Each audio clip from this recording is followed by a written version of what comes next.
Alors, comme je disais hier, à propos de l'indice cyclique de Barbeau, je me répète peut-être, mais enfin c'est pas grave.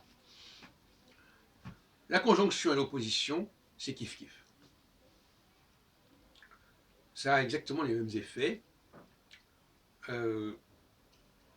Saturne, le signe de Saturne, c'est une conjonction, et puis au bout de 15 ans, c'est l'opposition. Et l'opposition et la conjonction ont exactement la même signification, la même portée.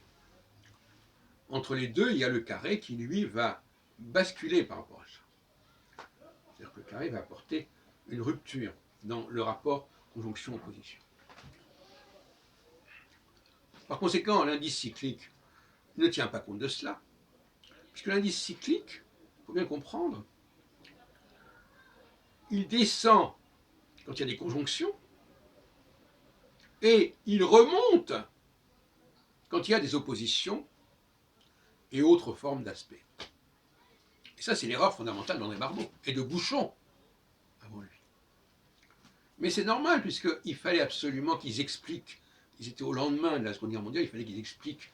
Pour l'astrologie, ça paraissait évident. Il fallait expliquer les deux guerres mondiales, les deux grandes dépressions, etc. Donc il fallait trouver quelque chose. Alors on n'était pas trop regardant. Et donc on tordait. Moi j'ai toujours dit depuis très longtemps que présenter l'opposition comme un aspect de détente par opposition à un aspect de conjonction était une plaisanterie. Or, c'est exactement ce qu'a fait André Barbeau.